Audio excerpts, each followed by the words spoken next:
జననేత జగన్మోహన్ రెడ్డి పుట్టినరోజును వైఎస్ అభిమానులు రాష్ట్ర వ్యాప్తంగా జరుపుకుంటున్నారు. అర్ధరాత్రి కేక్ కట్ చేసి శుభాకాంక్షలు తెలిపారు. కొన్ని చోట్ల సర్వమత ప్రార్థనలు కూడా నిర్వహించారు.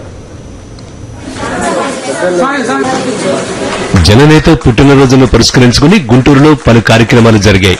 స్థానిక షిరిడీ సాయి దీనదయాళ అంధుల పాఠశాలను కేక్ కట్ చేశారు. విద్యార్థులకు పార్టీ నేతలు పండ్లు, దుప్పట్లు పంపిణీ చేశారు. అతి త్వరలోనే జగన్మోహన్ రెడ్డి ప్రజల మధ్యకు వస్తారన్న విశ్వాసాన్ని వ్యక్తం చేశారు. రాష్ట్రాన్ని పరిపాలించే అవకాశం జగన్మోహన్ రెడ్డి గారు కలగాలి. రాష్ట్ర ప్రజలంతా కోరుకున్న సందర్భంలో వారు బయటికి వచ్చి రాష్ట్రాన్ని పరిపాలించి మళ్ళా రాజశేఖర రెడ్డి గారి పరిపాలన గుర్తు తీసుకురావాలని కోరుకుంటా ఉన్నాం. నిజామాబాద్ లోనూ జగన్మోహన్ రెడ్డి పుట్టినరోజు సందర్భంగా అభిమానులు అర్ధరాత్రి కేక్ కట్ చేశారు. జననేత దీర్ఘాయువుతో 1000 ఏళ్లు వర్ధిల్లాలని దేవుణ్ణి ప్రార్థించారు.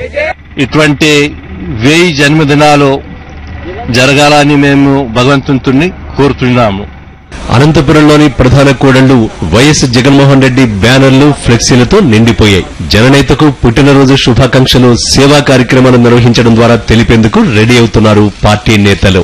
అటు రాజమండ్రిలోనూ జగన్మోహన్ రెడ్డి పుట్టినరోజు సందర్భంగా పెద్ద ఎత్తున సేవా కార్యక్రమాలు నిర్వహించడానికి పార్టీ నేతలు ఏర్పాట్లు చేశారు.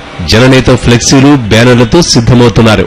ప్రజల మధ్య ఉండే నాయకుడిని ప్రజలు ఎప్పటికీ మర్చిపోరంటున్నారు. అలాగే రాబోయే 2014లో తప్పనిసరిగా గవర్నమెంట్ ని ఫారం చేసి పేద ప్రజల కోసం నిరంతరం కృషి చేస్తారని, అందుకు ఆయనకి భగవంతుడు ఆయురారోగ్యాలను ఇవ్వాలని కోరుకుంటున్నాను.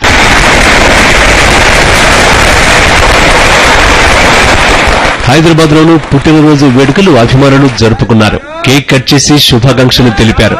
నగర వైఎస్ఆర్సీపీ సేవాదళ ఆధ్వర్యంలో పేదలకు దుప్పట్లు పంపిణీ చేశారు.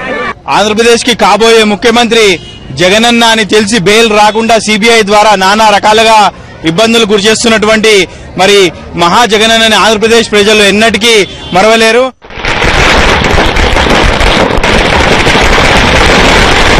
కరీంనగర్లోనూ పుట్టినరోజు వేడుకలు ఘనంగా నిర్వహించారు. పెద్దపల్లిలో పార్టీ కార్యకర్తలు, అభిమానులు కేక్ కట్ చేశారు. ప్రజల హృదయాల్లో నిండిన జగన్మోహన్ రెడ్డి అతి త్వరలో ప్రజల మధ్యకు వచ్చి రాజన్న రాజ్యాన్ని అందిస్తారని అన్నారు నేతలు. కేంద్ర రాష్ట్ర ప్రభుత్వాలు కుట్ర పన్ని జగన్మోహన్ రెడ్డి గారిని జైల్లో పెట్టినా ఆ దేవుని దయ వల్ల తను అతి త్వరలోనే బయటకు వచ్చి ఈ రాష్ట్ర ప్రజలకు సుపరిపాలన అందిస్తారని చెప్పి అందరూ ఆశిస్తా ఉన్నారు. వైఎస్ జగన్ కు మంచి జరగాలని, షర్మిల గాయం నుంచి త్వరగా కోలుకోవాలని కోరుతూ కరీంనగర్ సాయిబాబా ఆలయంలో ప్రత్యేక పూజలు నిర్వహించారు. జనరల్ డెస్క్, సాక్షి న్యూస్.